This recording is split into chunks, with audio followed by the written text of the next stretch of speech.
Crispy roasts, fluffy mash, or the good old chip. Whichever one is your favourite, we can all agree that the potato is a staple in our diet. Not just here in Wales, but way beyond the Welsh mountains.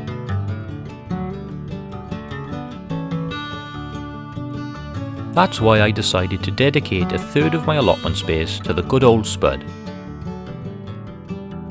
So join me as I take you back through the steps that led to this beautiful sea of green foliage.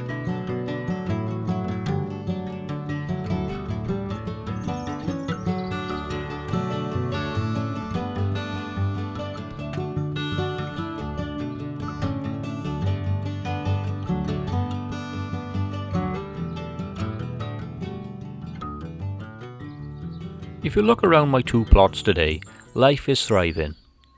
The onions and leeks are in and covered over, as are the brassicas, and the leafy tops of the 270 potatoes I planted just over a month ago are pushing their way through the ground. It looks peaceful and green now, but just a couple of months ago this entire plot was nothing but mud. To give the potatoes the best start, the journey began months ago on a wet and windy mountainside.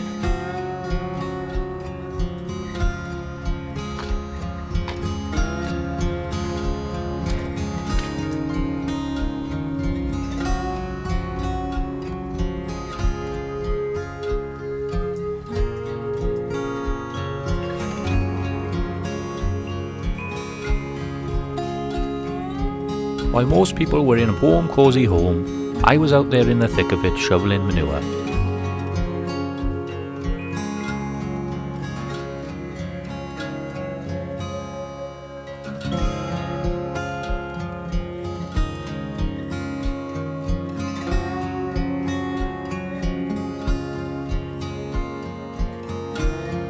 And believe it or not, but even while digging out this manure, I was totally content. I could see it as digging out smelly manure, or I could look past the smell and see the potential, the fuel for a massive harvest. It was hard work battling the rain and the wind, but I knew that every bag of that black gold was an investment. I hauled it back, spread it thick, and let the worms do the heavy lifting while the plot slept through winter. While the beds were resting, the work moved indoors. Inside the warmth of the conservatory, the seed potatoes were busy chitting away, waking up and pushing out their first strong shoots ready for the earth in a few months' time.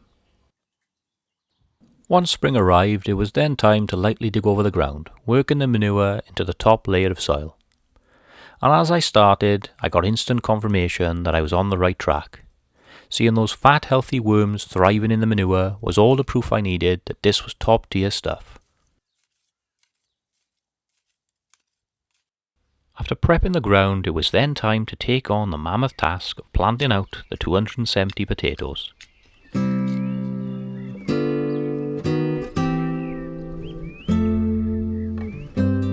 And after getting into the swing of it, there was a wonderful calming rhythm to the task. Repeating the same steps over and over in the fresh air, with the sun on my face and birdsong in my ear, that old feeling of Hiraeth called out loud and clear.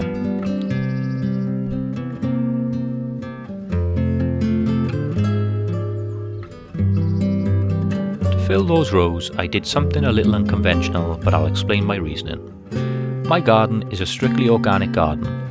No nasty chemicals, no synthetic feeds, just natural God-given materials.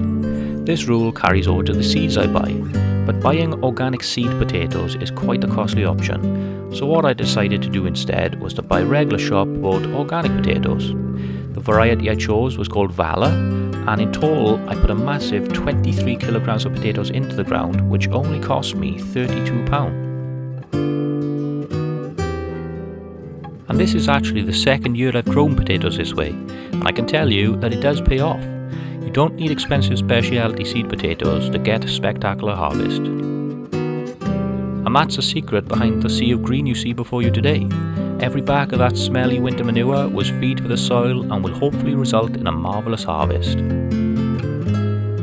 As we are taught to be patient in our faith, so too we are patient in waiting for the harvest, giving thanks to God who provided it all to us. Thank you for joining me for the start of this journey on Hiraeth Homesteader.